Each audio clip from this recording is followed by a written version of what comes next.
Hi guys, let's start off with a confession this time. Actually, I was expecting to be in the small room and to hide there and just have a small conversation with you guys, because to be very honest, this year is slightly out of nature for myself. And by this I mean just presenting and not interacting. So I would like you guys to just raise your hand whenever you have a question, because it's really meant to be interactive here, what I'm telling you. And the idea of this masterclass is to give you an understanding of what podcasts are good for, how they work, how to produce them, how to monetize them, and feel free to ask anything. And by anything, I mean literally anything. If you would like to know about the pricing I do, if you would like to know about income, if you know about, I don't know, guests, crazy stories, just go ahead. For those of you who do not know me yet, just to give you an idea about my journey so far. So I'm having 3 podcasts right now, and I can tell you in a minute, it's sometimes not that helpful because it confuses people, but it's basically 3 different aspects I'm covering. The first one is Digital Kompakt, which is really a business podcast. So I would say we are one of the early ones, not the first, but the early ones, talking about business, and especially startup and digital businesses in Germany. And I would say that we, have quite some relevance in a way. So I know the business part from that. Then we have the stuff you saw yesterday, 5 things I wish I knew when I was 20, where the idea is to go into self-improvement and ask people what are the 5 things that you wish you knew when you were 20. So great learnings, improvements you did, all that stuff. So this is more about the personal aspect. And last but not least, Aus Regierungskreisen is the official podcast of the German government, where I just work as a hired gun, you could say. So I'm just the moderator there, but this is the political sphere I got to know. And across that, what we also did was we produced quite a few podcasts for companies. So I did a Formula 1 podcast for Ionos, I did the podcast for the Bundeswehr, the German army, and I think more than 30 different formats in our case. So feel free to ask anything. Yet I would still say my view is limited, right? I'm a German, I'm from Europe, I will tell you about German platforms and German stuff. So please feel free to add your ideas whenever you like to. There's a hand raise over there. Can we give him a microphone? The podcasts, so far yes, but I'm about to ask Lars when we're in Da Nang whether we shouldn't change here 5 things into an English one, going international. Maybe we can talk about that later on. Cool. You can see my agenda over there. So we have these different aspects of podcasting, and I would like to start with the most complex one. This is really pain in the ass, but yet the most important thing, finding the format. And it's so important and it's so confusing at the same time because it has so many different aspects in it. And the very first thing I would always start off is when someone says, I would like to do a podcast, I always ask them, why? Like, what's your goal? And as stupid as it may sound, quite a few people do not start with this question. They see, okay, podcasting is on the rise, I can, get people's attention quite intensely, wow, I should do that. 10, 15 years ago it was cool to have a blog, now it's cool to have a podcast. But this is the really most important aspect, like what is the goal you have? And I see actually 3 different goals, I would say. The first one would be branding and awareness for your company, if you're a company. And it doesn't make a difference whether you're producing it as a media company. So I'm a media company, you guys own e-commerce companies. So for me, it's totally different to produce a podcast than for you guys. But branding and awareness would be the first one. Making money might be a second one, so this is rather my role, I would say. And the third one, which is really interesting, is sales. Because usually you consider a podcast part of your content strategy, obviously, when it comes to marketing. That's correct. But what I realized was there's really great potentials in podcasts when it comes to sales, in that respect, that it's quite a nice way to talk to your customers and invite them to your podcast. Because I had this one enlightening moment. I do a podcast series together with Payback. Payback is a loyal company from Germany where you get points whenever you buy stuff. And I was witnessing or visiting the MEX conference once. And the sales boss from Payback came to me and said, Joel, thanks a lot. I'm so thankful for the podcast. And I said, why? What's going on? And he said, you did this one thing. We always gather like people in a powwow. So we take the biggest, most relevant companies in one section and put them in the podcast together with Payback and talk. And we had a furniture thing there. So we had Home24 and Thilo actually, Connox in that podcast. And the guy came, hey, I was trying for 1 year to get an appointment with these companies. Now you had them in the podcast, and now they love us, and now I have an appointment next week. So you could also see this as some kind of gathering contacts, right? And then there's the technical stuff, yeah? How long should the format be? Should it be in German or should it be in English? Should it be in an interview or is it a monologue? Do we have one moderator or different ones? So this is actually also an interesting question. If I'm thinking of you guys, a company that's trying to start a podcast, who's the guy doing it or the girl, right? Who is your brand when it comes to persons, your people brand? And quite often companies have the problem that they do not have that one spokesperson. Or maybe they have, and then what they produce is some kind of dependency on them, right? I've seen companies where the podcast host switched from one to another, from HubSpot, for instance, to Personio, and all of a sudden your face is gone. So this is actually one aspect I would really care for. And it's totally okay to have more than one moderator or female-male moderator. Yeah, you might have the competent woman in tech that talks about tech topics, and you might have the AI dude that talks about AI stuff. And maybe even the format differs. Maybe the AI guy is giving a 50-minute overview of the most relevant news, and the woman is doing the in-depth interview with some tech guys. Yeah. But this is really important because this changes the game. And for instance, right now we're talking to a company called Everphone. Everphone basically rents out stuff. So if you've got a new employee and he should get a laptop, a telephone, and all that stuff, you could give it from Everphone and do not have any hassle. And these guys also think in these dimensions. The CEO wants to get visible, and at the same time he would like to interview CIOs. Because his idea is, I don't care at all how many people are listening to that podcast as long as I make 10 great CIO contacts over the year. And if they share it in their network, the other CIOs following these guys see my face, hear my voice, and all that stuff. So this is the way of looking at it. And the podcast doesn't necessarily need to be big in terms of numbers to be successful. I once was told about a lawyer company who was specialized in a very, very narrow aspect of law. I think it was somewhere in the workspace. And their target group was about 3,000 people in Germany at all. And their podcast reached 1,500. So every second person of the target group was reached by the podcast. So this may make sense and help you guys to understand this as well. So who's doing it? What's the goal? What's the format? Easy as that. Sounds easy, but gets pretty painful in a way too. And as soon as you have the blueprint, everything else is just production. So whenever we talk to a company and tell them, okay, we could help you, usually we have a fixed budget of producing the format, of inventing it, and then the second part is formatting and producing, just producing it down. So the most relevant part is actually this one. And then I realized, I mean, we haven't talked about yet what is a podcast actually, right? So far I was talking about rather unclear things. Is it video? Is it audio? Is it live as well? This stuff is obviously the most easiest part when it's just audio. But by now you will see later on in the last part, social and video, video is actually totally necessary. And this changes the game as well. So if you're thinking about the situation, how do I record a podcast? It's also about like, where do I do it? Do I visit my clients, the guys I'm interviewing, in their offices? AKA, the sound really sucks. It's really, really bad. I had a suitcase, went to the offices. You have all these glass walls, and it sounds horrible. Yeah, and or do I invite them into a studio, or is it remote? Yeah, I can show you later on, or tell you like we're doing it remote by now. But it's quite complicated when it comes to video, because we are doing this on a really, really exaggerated level. Whenever I invite a guest, everything is automated. He gets the calendar invite, we create G Drive folders, we go into Airtable, and we ask them about their addresses because we send them equipment. So this is the level we're taking it to, right? They get a microphone, they get a camera, they get a light, and even headphones.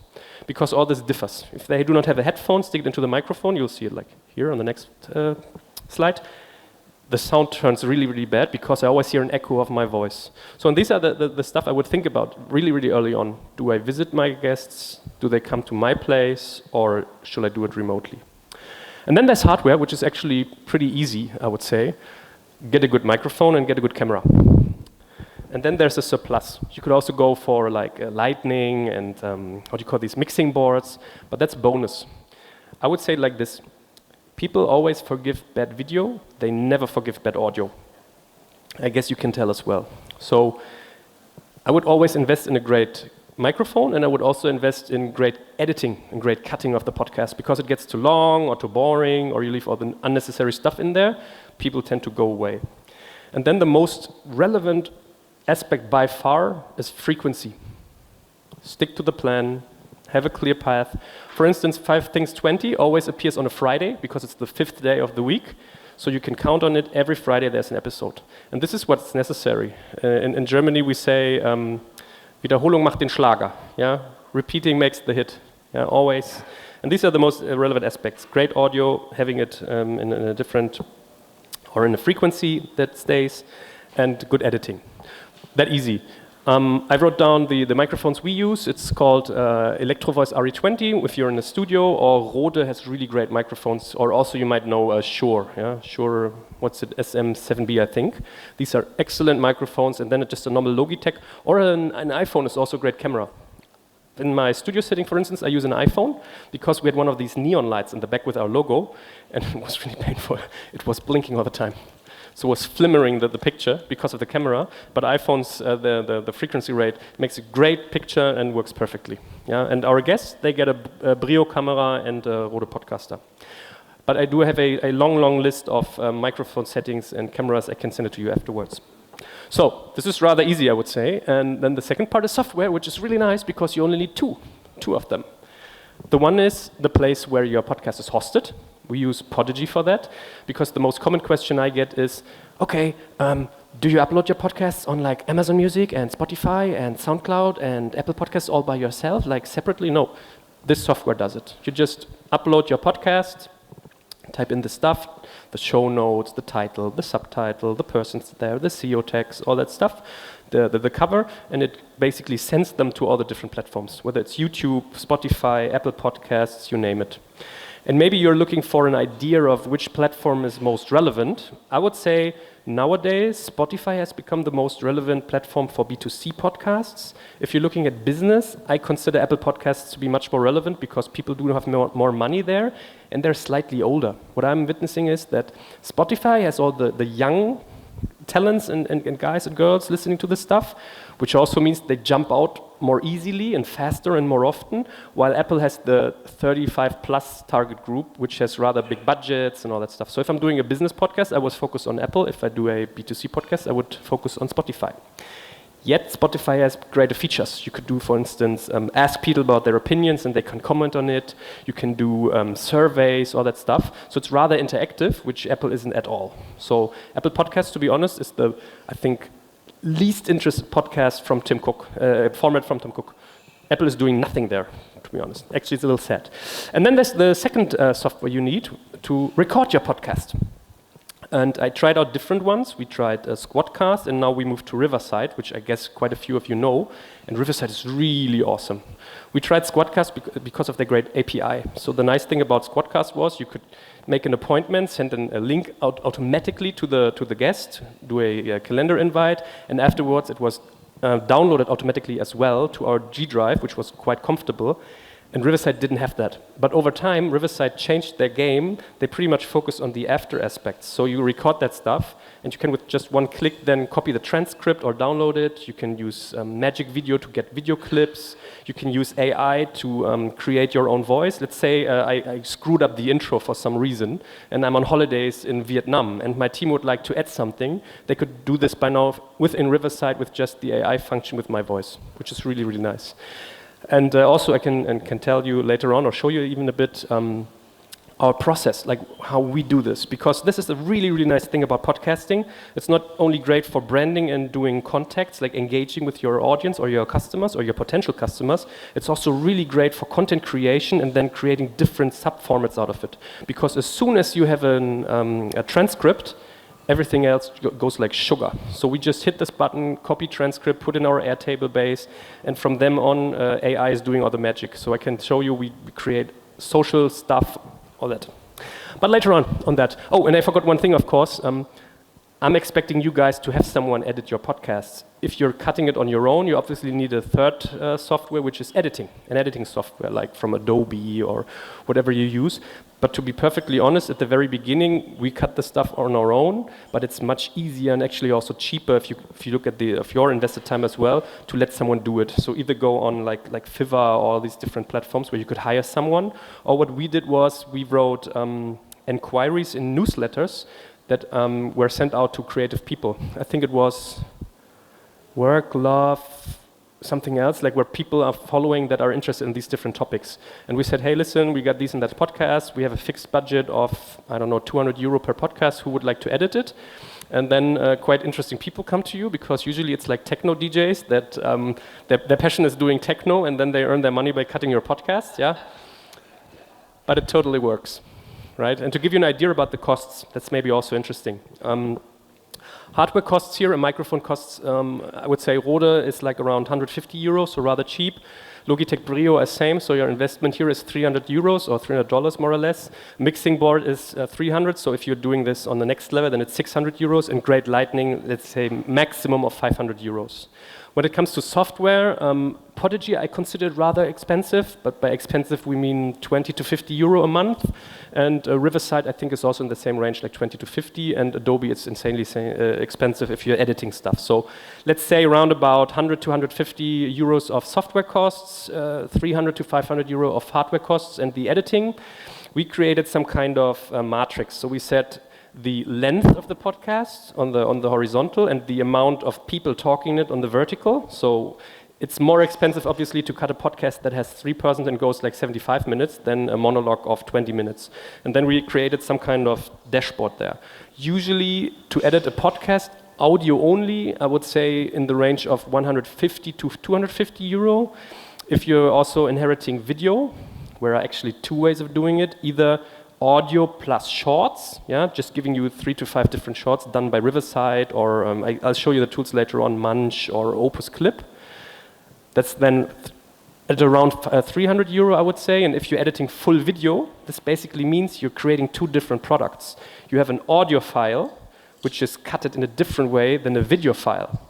Because if you're cutting a video file the same way you're cutting the audio, or editing the audio, you will have these jump cuts. Have you seen it? If you cut out the amps all the time, or the thinking, they always look like this in the video. It looks very, very strange. So you would always have two processes of doing it. And to give you an idea, if you're thinking in freelancer hours, to cut a podcast costs about 4 to 6 hours, I would say, just the audio. And if you're editing a video again or putting it on top, it's like twice as much. So it's 1.5 days of freelancer work. That's maybe a good way of looking at it. Cool. Let's move on. As I said, video. We just talked about it. There's this, urban legend that whenever you create shorts and put them on TikTok or YouTube shorts or Instagram reels, that this will boost your reach in podcasting. To be perfectly honest, I slightly doubt that. I mean, there are examples, and it's of course a thing you have to do, so it's actually a hygiene factor. You need to be present on these platforms also to show your face, your CI in a way, so that people get used to you. But I would rather doubt that you see big spikes in your reach as soon as you put on the stuff. And there are different, I'm not the social expert, but whoever I talked to said, it really sucks if you put in your brand on TikTok. So if you have these outros there, follow for more on Digital Kompakt, check out Aus Regierungskreisen. I haven't heard that anyone likes this. Yet it's a factor for the branding aspect. And I would say the more relevant part is Spotify. Because you obviously have the full video I was just mentioning, right? The full interview as a video file. You could put it on YouTube, and this basically happens without anyone seeing it, because YouTube is so crowded and so full. I learned from Maria, the only thing that works is saying 1 day in the life off, and your reach boosts. But if you put on your podcast on YouTube, I mean, we are like 10 years in the business, and our podcasts on YouTube, full length, are viewed like 50 times, 150, around that. So really, really poorly, because the platform is all saturated. So you would need to do a great deal of SEO work. Yet, you could always think of the search part of Spotify and YouTube as a Google thing, right? So even the younger, or especially the younger target group, if they would like to know something about dropshipping in your case, for instance, they would go on TikTok and type in dropshipping and see what comes. Or they would search in Spotify for great podcast stuff. So it may make sense to consider your podcast as some kind of SEO aspect as well. But I think the most relevant part of video right now at this moment, this might look different in 1 to 2 years, is Spotify. Because Spotify is trying to get its share from this whole video aspect, so they inherit it by now. You can add your video type to your podcast, and I think you have the chance of really gaining traffic there. I have a friend who created a Minecraft podcast. And usually, you know, YouTube has a speech where the Google representative, that is the manager of YouTube, always says, you can do anything on YouTube, anything, except for Minecraft podcasts. He literally says that because it's so crowded, yeah, 6-year-olds, 12-year-olds showing themselves playing online, that stuff. But he managed to become the biggest podcast on Spotify with this by just creating great video. And I think the challenge here is to get it at a good price, so it's rather expensive to do good video, and at the same time you need to do more than just a situation of two people talking. We always call this talking heads, right? You see these guys, and especially if you're doing it on remote, the problem is, usually I have a setting where I look just fabulous, fabulous light, fabulous background, the microphone is excellent, it's 4K video quality, and then you have the other guy, he sits in his kitchen, sounds like shit, dark, you know, so you have this contrast. So if you would like to be successful on platforms like this, and also Spotify, even though there's momentum right now, you really need to focus on it and do great stuff. For instance, what he did with his Minecraft podcast was he created AI intros of his character, his avatar, walking across some kind of Minecraft field and then jumping into these moments of the game. And actually the guy who's doing this is the EMEA chef of HubSpot for content marketing, and he said, I tried to do everything I learned at HubSpot about marketing to make this podcast big. And he was showing me like his reach. Whenever he did a podcast thing on TikTok, it looked like this, like nothing happened, flatlined.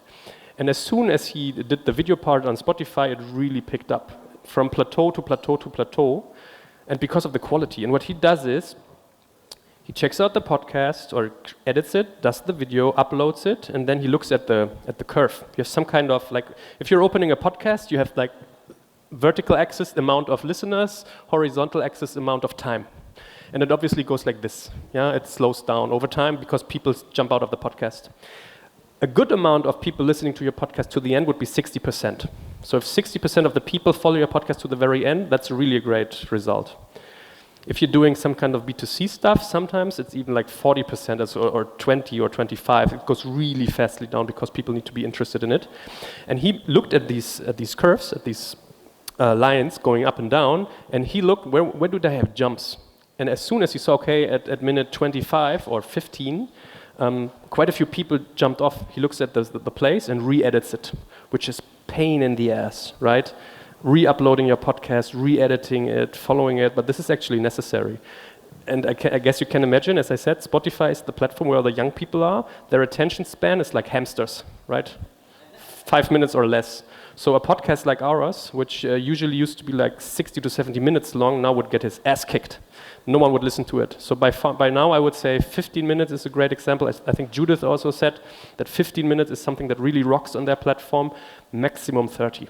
Yeah. Then rather go to putting it into 2 or 3 or 4 episodes in a row than having a long one. But this hard work on the content part, this is what gets the magic in there, right? Creating great images, re-editing after looking what was wrong, what was good, and then all social aspects, in his case, showed on Spotify. So he uploaded the stuff on all the different platforms. He was on YouTube, he was on Apple Podcasts, he did TikTok, and wherever the user finds his podcast, he would always send them to Spotify, because this was his one single point of truth. I'm rather critical about this in general, because I'm tending to say never build your house on foreign land or the land that someone else is owning. But there's momentum at this platform right now. Okay, cool. So much about video. Then, as I said, social. I mean, we said a lot about it already, that it's necessary to do so, but you can't expect to see big spikes or peaks in your reach just because of social. It's kind of a hygiene factor, yeah? Repurposing the stuff, etc., etc. But what is really, really nice is, as I said, as soon as you have a transcript, you can do all the magic when it comes to social, just normal posts. I mean, shorts and video is just one aspect of it. There's also picture posts, there's text posts. And we created different types of formats as well. You know, I was reading a newsletter from Celine Flores Villas. She won the Miss Germany election in Germany once, and by now is a LinkedIn content creator. And she was basically, you know, writing in this newspaper or in this newsletter, hey, you need a kind of format, yeah, the celebration format whenever something good happened to you? What I've learned from it whenever you found out something great. Or I'm pissed off because of this, and can you guys relate to that? So thinking in formats is really, really helpful for podcasts as well. And I brought our machine here. I showed you some pictures here. In our case, we're using Airtable. Do you guys know Airtable? Have you worked with it? Okay, some have, some don't.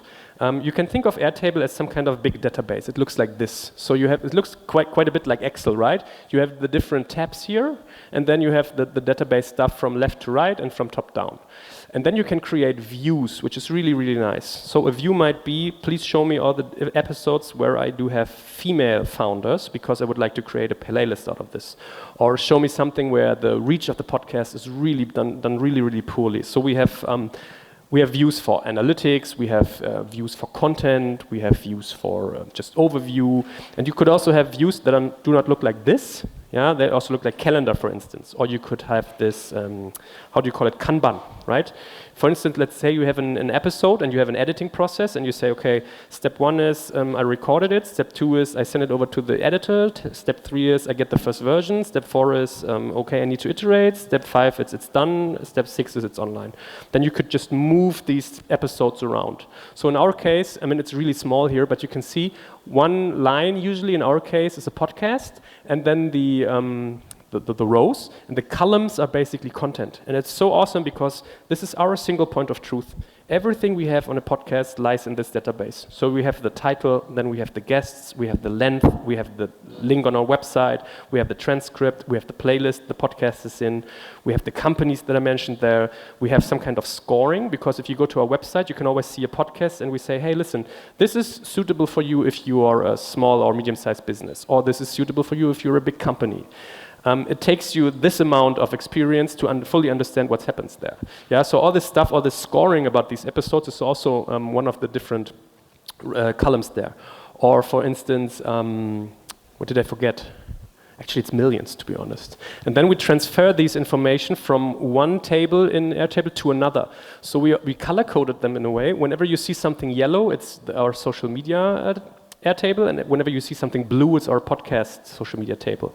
So what basically happens is, this is the title and this is the transcript here, and this is the picture we use for the podcast, right? So as soon as we record a new podcast, you have a new row being added to the thing, and as soon as I upload a transcript, we also have a copy here. It actually synchronizes between our podcast Airtable and our social media Airtable. And as soon as I have a transcript, I just need to push a button. This sends the stuff to OpenAI, obviously, ChatGPT. We've created different GPTs, turned them into assistants. Do you know about AI, how this works with the different aspects? Okay, only few people nodding. I'm going to explain to you. When you're going to OpenAI, to ChatGPT and type in something, that's the normal interface for users, right?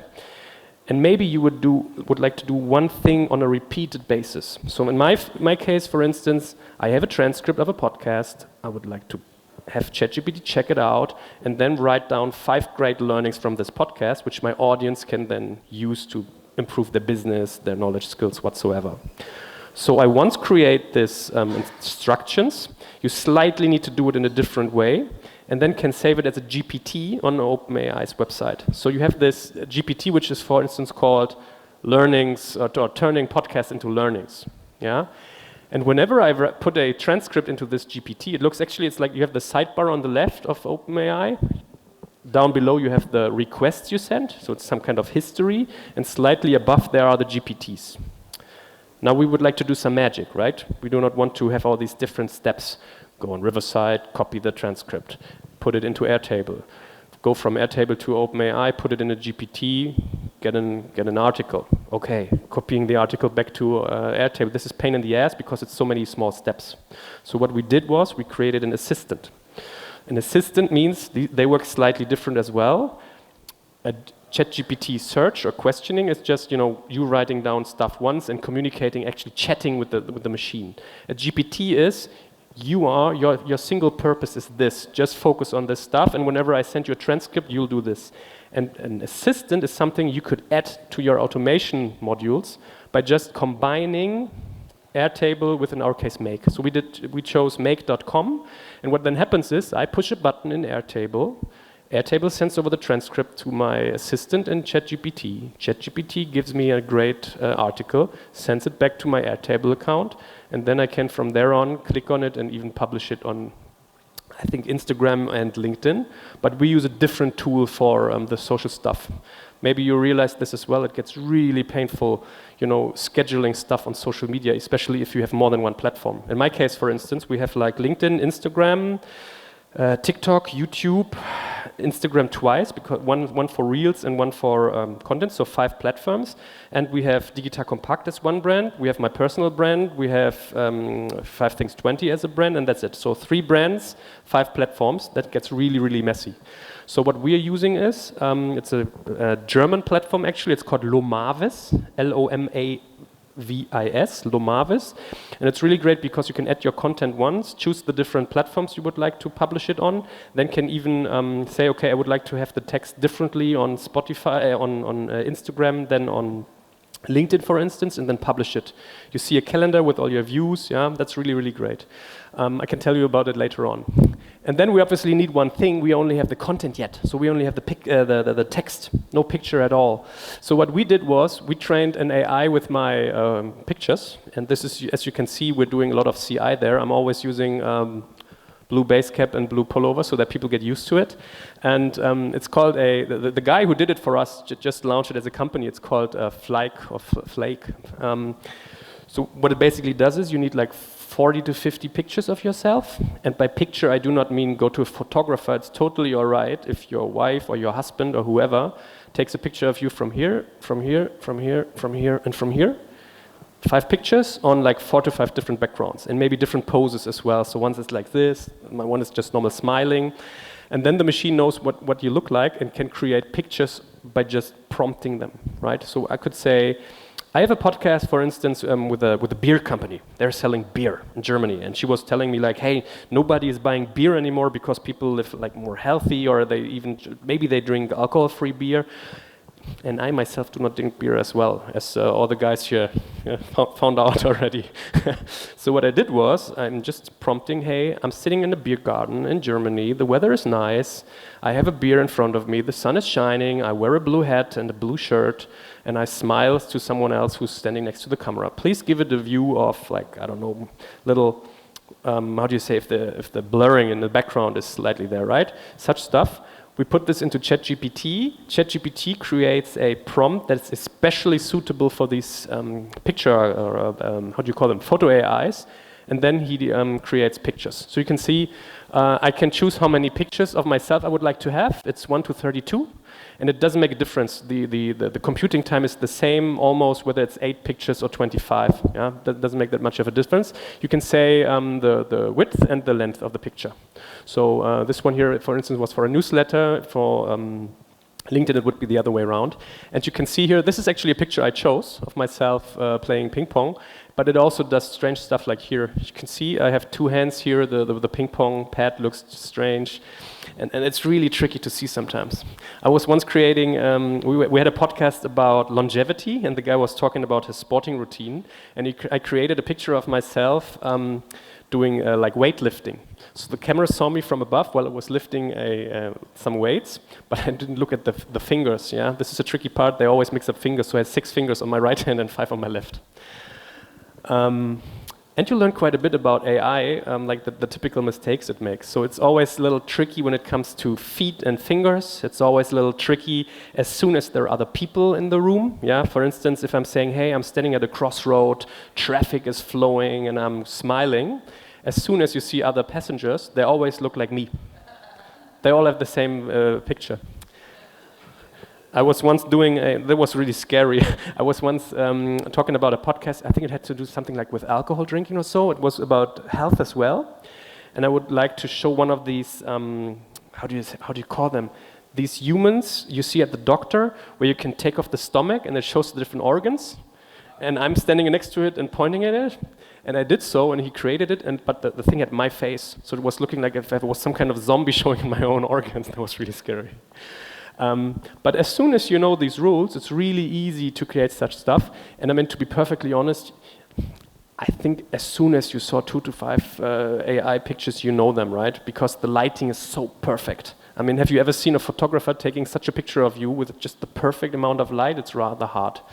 But, you know, my strategy is done is better than perfect.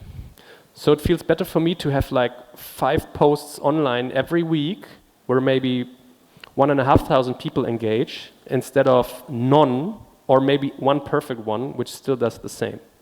So our strategy right now is focusing more on quantity than quality when it comes to images, yeah? Because our aspect is the podcast itself is so great, the quality is so high. When I have an AI run above it, the result is always really good, yeah? So it's no shitty stuff we're sharing there. And please be aware, people tend to tell you that AI is just some kind of monkey, right? It can be creative, it can create content. That's not true. I have a friend who's close to OpenAI and he says, I can by now build guys consulting you that are more effective and smarter than any consultant you've ever seen. So there's big magic in this aspect here, but you need to know how. Because when we created these GPTs, we also followed certain rules. For instance, we started with a really big part of telling the AI who he is, or she, whatever you would call it. Yeah, we said, your education is this and that college, 1, 2, 3. And we're all colleges that were really great in content or PR. We said, you worked for these agencies, Ogilvy, you name it, right? 2 or 3 ones. You're excellent in creating podcasts that do this and that. Afterwards, we tell them like our style. How would we like the style to be created? And we have different rules we're following. We always do not work with not, for instance, yeah?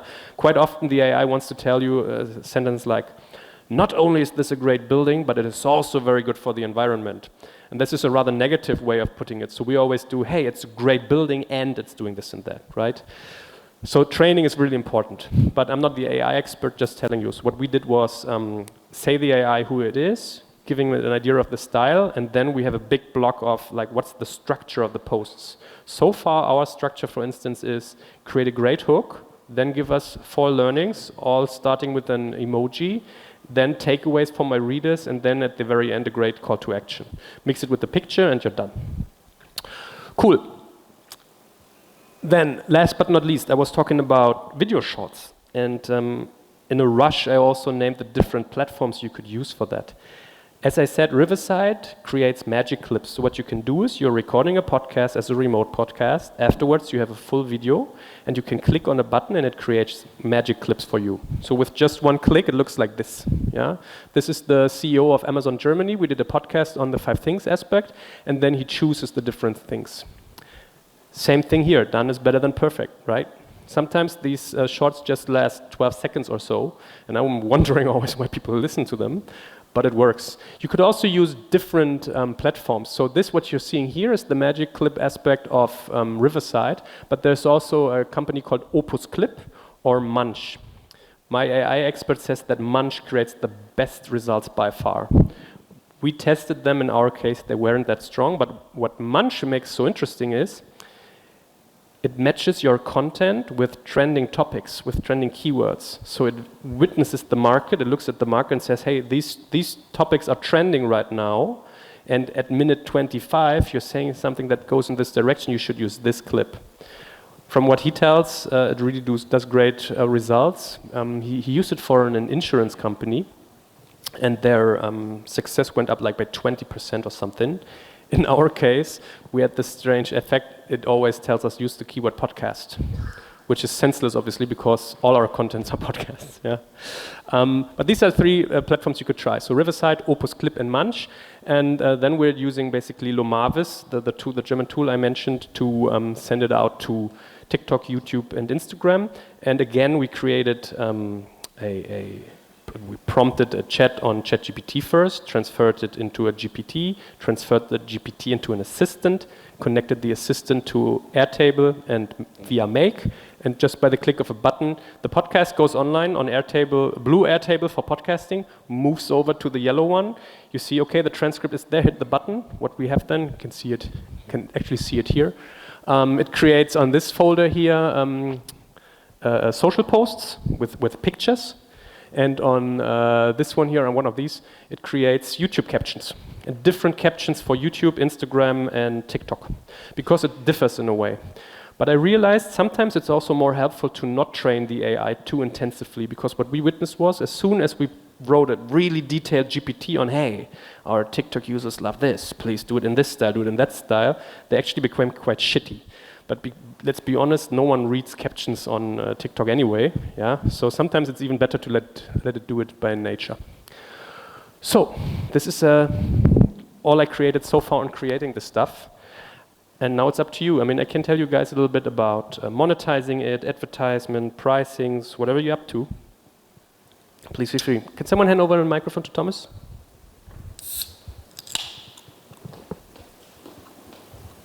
First of all, thanks for sharing. So my question is from a consumer perspective.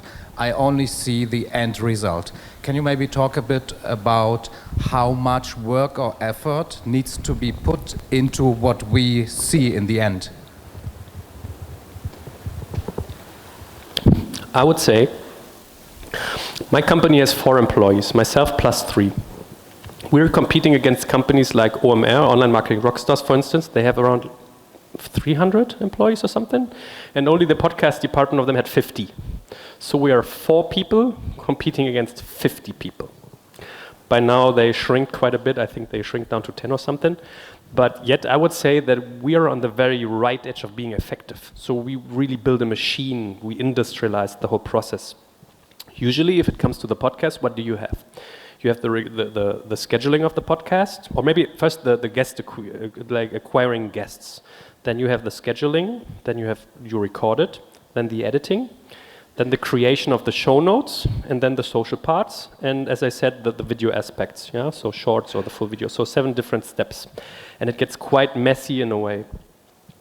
I would say as a beginner, it's just the editing part and doing all that stuff by hand. Yeah, I would start doing by hand, because writing show notes, I mean, you can even easily do it with a prompt on ChatGPT saying, hey, you can even upload the MP3 file sometimes, or the transcript saying, hey, this is my podcast, please write down the chapters, please do a great hook, maybe some hashtags, write something about the guest, that's it. So this is by now 5 minutes. Then you have the editing from the editing guy, which I think would take up to 1 to 3 days, depending on, you know, how flexible these guys are. The video aspect is really fast if you're doing it with the software. If you're doing it with a really video guy, that's quite long. I would say 1 week, roundabout. Maybe differing on the speed of him.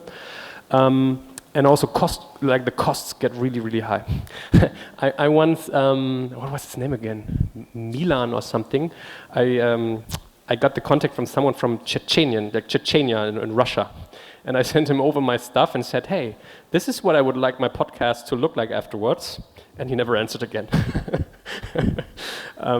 So it always depends on what do you focus on. I would say start rather small, use as much automation as possible using ChatGPT, Riverside, maybe such stuff as Airtable and Make if you're into it.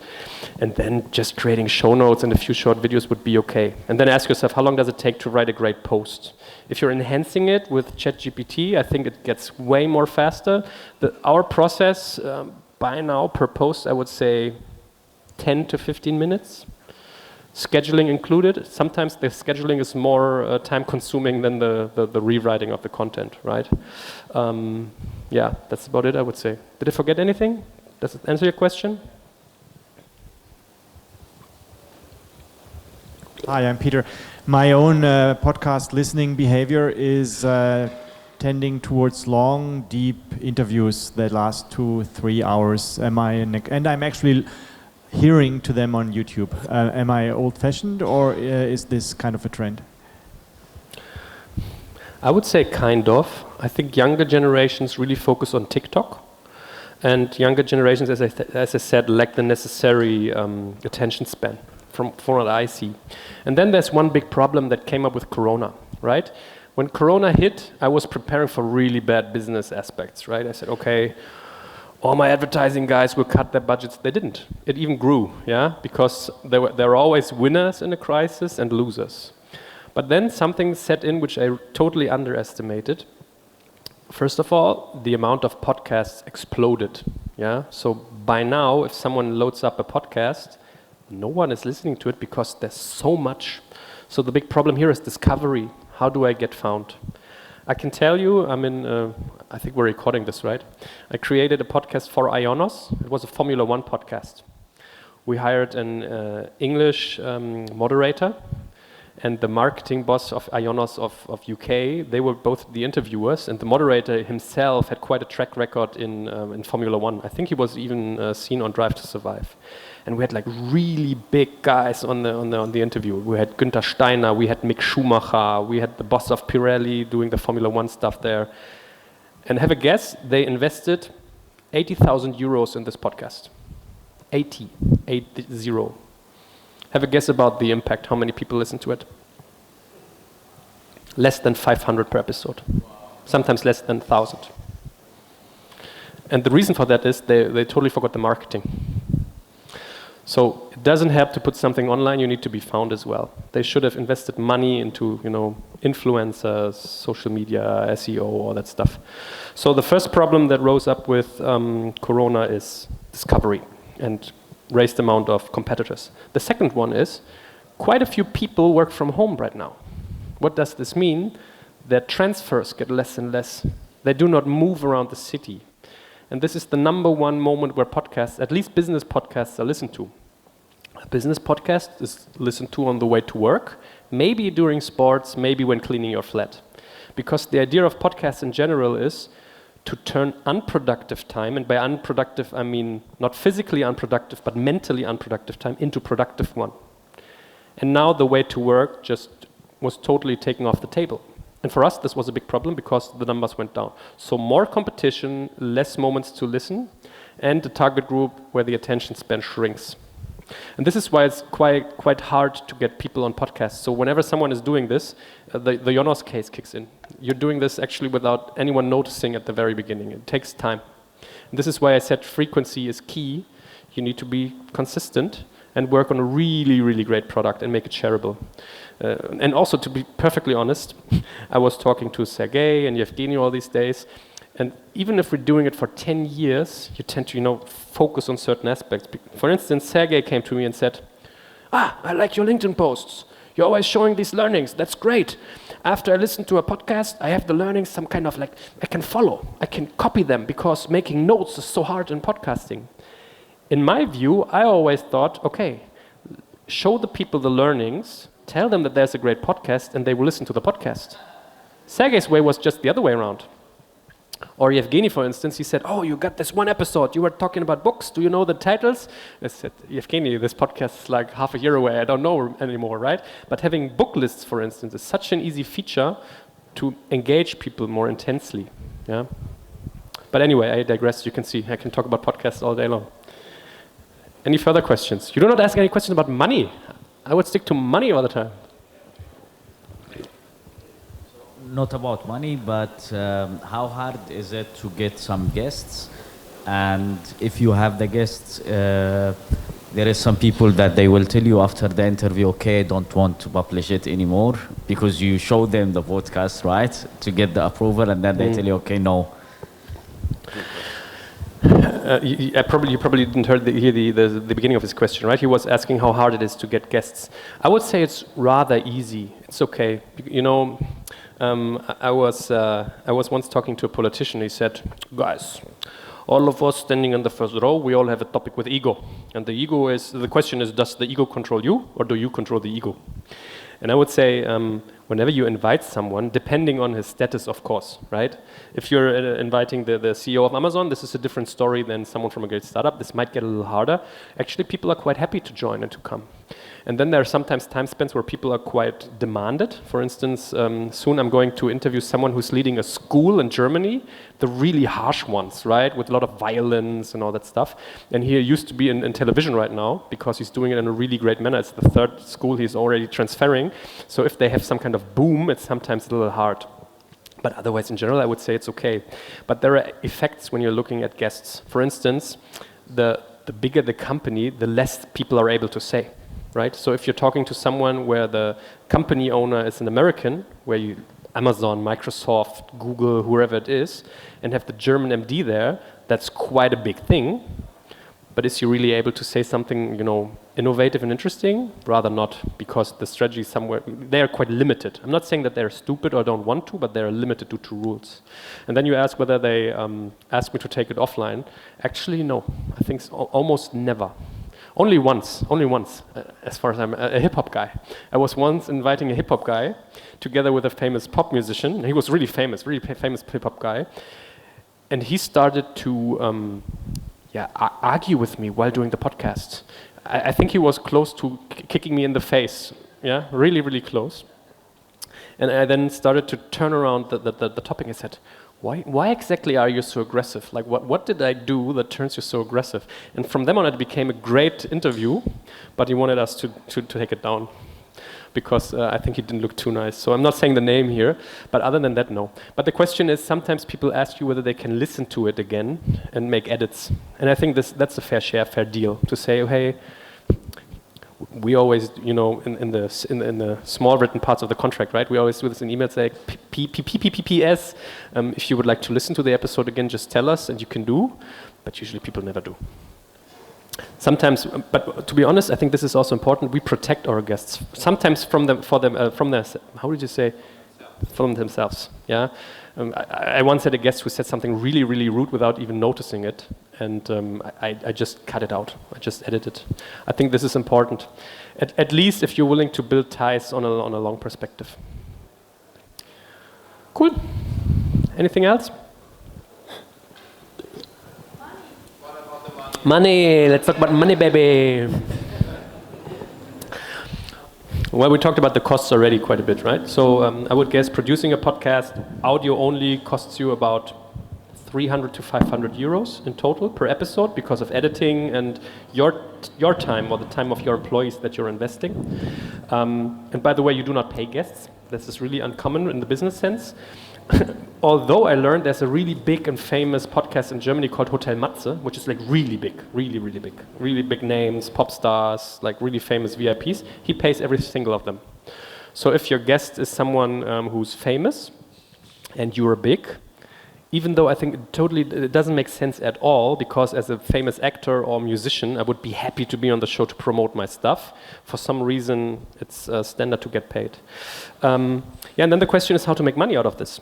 And we have two ways of doing it, maybe three. The first one is advertising. The second one is getting paid from our guests, that a guest who comes to the show, usually on a repeated basis, pays for it. And then you can do like events. That also makes sense. For instance, we once did this is a big marketing conference in Germany, the Mexico, and we were paid to record a podcast there.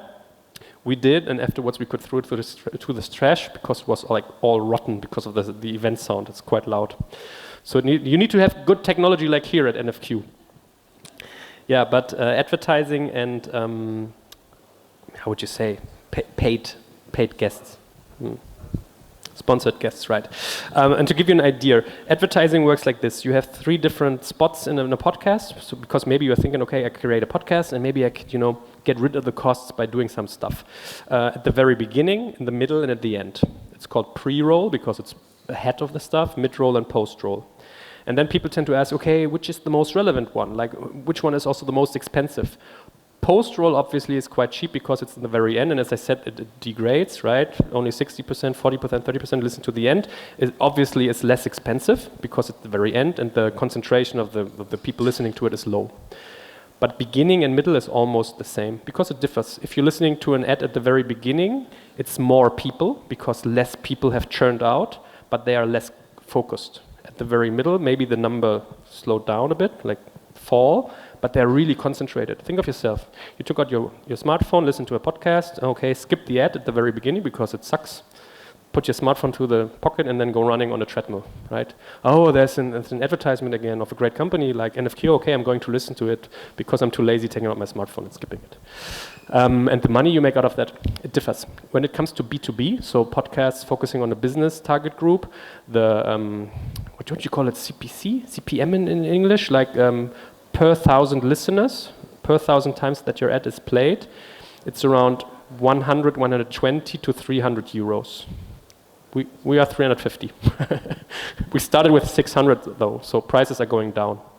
And that's huge. That's really huge when it comes to marketing, paying €300 per listener, yeah? Like 1,000 guys listening to your advertisement. When it comes to B2C, it's way lower. It starts at 20, 30 euro and goes up to 90, I would say. So let's have an example. If 10,000 people are listening to their podcast, which takes you quite a while to get there, you have like 2.5 advertisements per podcast, let's say, or let's say 2 at the very beginning and in the middle. You could get like, let's say, €250 per placement. 2 of them is just then 500 per 1,000. So you have 10 times 250. That might be the potential outcome of the podcast episode. And with the other one, it's quite low. And when it comes to paid, as sponsored podcasts in a way, we are always doing this in rows. So for instance, someone returns on a repeated basis. We usually start at 2.5 to 3,000 euro per episode. The average, I would say, is 3 to 4, and it goes up to 10. So we have people that pay 10,000 euro per podcast episode. But these are episodes where we have like more than one guest, do it at an event together, have a lot of organizing stuff, maybe create video afterwards. Because I think this is one relevant aspect for you guys as well. Quite a few people have problems creating social content. So whenever I see someone doing like personal branding on LinkedIn, it all looks so shitty, to be honest, right? The photos suck, the texts are like as if the PR department wrote them, and this is actually the greatest chance for these guys booking sponsored podcasts. They come to a podcast once, have 1 hour of content, which means you can transfer that into 5 to 10 different social posts, creating photos with AI if they want to, yeah? So one podcast investment means not only the podcast, our reach and our branding, but at the same time social content for 2.5 months. That's the idea, I would say. Right. Randolph. If you got paid guests and they pay to play, so you can't really later say, oh no, I'm not going to publish it, or you can't force them to say something interesting. How do you make sure that it's worth publishing on your podcast and not like just because worst case is it bores everybody to death and you don't really want to have it on your platform? Yeah, I think it's 2 things. The first thing is preparation, so choosing the companies quite well. We're not taking anybody's money. If someone is really, really boring as hell, or we would never take money from weapons or alcohol industry or porn or whatsoever. Maybe porn. So this is one aspect. And the second one is I always tell them, listen, the money you're paying is not for me asking you the questions you want. The money you're paying is for being allowed to sit at the table. This is about relevance. You're allowed to sit here, and I don't give a shit what you want me to ask you. I'm going to ask you on my own. This is the deal. You can say whether there are red zones, all right. So I'm not going to ask you about, I don't know, money aspects or something, right? It's okay to have some red zones, but it's not okay to have some kind of PR interview afterwards. So I'm saying, none of us wins if I'm asking you questions you consider interesting. Let me decide which questions are interesting. And if there's a red zone, a no-go area that we hit, it's all right to take this one out. And it actually never happened. Never that someone said, take this episode offline, leave out this quarter because you're talking in advance. But still, you got a point on this. I realized that we make quite a few bit of money out of sponsored podcasts. The bigger danger is that the company and the topic as a whole is not that interesting. If you have an insurance company talking about its transformation, yeah, I don't know. Or we have the Deutsche Börse, which is a great company. I love them. They're really nice. They were our first customers.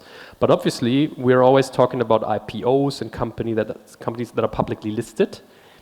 I can tell you these guys aren't as cool as sitting around in a yellow beard and a yellow shirt. I can tell you for sure. So at a certain point, there's a trade-off between your perceived quality and the amount of money you're making with sponsored posts, and this needs to be balanced. So this is actually a point where you're totally right. Well then. That's it. Thank you guys.